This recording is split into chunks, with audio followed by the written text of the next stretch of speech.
Hi there, Aries. Thank you for joining me for your weekly forecast for week commencing the 30th of January. Of course, late last week, Mars, your ruling planet, returned to your zodiac sign. I hope you're beginning to really feel his presence. That could be through a renewed energy, vitality, and enthusiasm.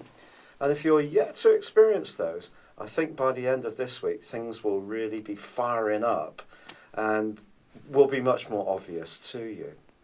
Now, as this week begins, Mercury, the planet of communication, is tightly bound towards Pluto, the planet of transformation. If you do need to analyse or think about a professional matter, this combination can help you to do so with a real penetrative bent. If there is a mystery to unlock or problem to solve, this can certainly help you to do so. Of course, the Sun, late last week, also had a new moon. And this is going to engender your ability to connect and liaise with other people. But last week, Venus, the planet of love and affection, was in a tight right angle with Saturn, and that's being repeated on Monday and Tuesday. It's possible, therefore, that you still come into terms with some information that came into the open or just into your consciousness about how you interact with someone. It could even be to do with a relationship from your past. Now, this week, Mercury is going to also be forging a square to your restless guest Uranus. Now, these two are going to be broadly in a right angle for the rest of the week. This is going to give you a lot of enthusiasm for your ideas, but it also can make you a little bit rebellious, especially when it comes to conforming to what's expected of you. Because with the Sun now making its way through a very idealistic part of your scope, and Uranus and Mars in your sign, your desire to do your own thing or follow your own heart could be greater than perhaps conforming to what other people's expectations of you are. And that could lead to some tension. So if you find yourself having a conversation where your viewpoint is in stark contrast to someone else's, it really wouldn't be a surprise.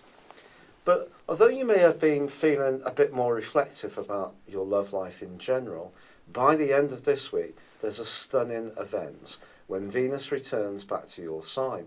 So you have Venus and Mars and Uranus all in the sign of Aries. But although Venus and Mars are not going to exactly collaborate this month in terms of a conjunction, the midpoint between the two, which is a crucial calculation in astrology, is going to be very important for the rest of this month. So not just in the last days of January, but right through to the end of February. And this suggests that you can move from that reflective period of time to being very much more go-getting. So whatever your circumstances, whether you're trying to make inroads around a hobby, a new interest, your social situation, your love life, you're going to be feeling really much more invigorated. And also your sense of self is going to improve too. You're going to feel more attractive, more alluring, and that can draw new admiration and glances in your direction. So there's so much to go for this week, really, and it's just about coming to terms with the fact that there may be some expectations that do come from Mercury and Pluto, and Pluto's continuing journey through Capricorn in terms of more worldly expectations, the rules and regulations, the more traditional way of doing things, vis-a-vis your desire to perhaps grab hold of things and really go for it on the front foot, which is going to be very compelling. It's been a real pleasure being with you. Thank you for joining me. Good luck and goodbye for now.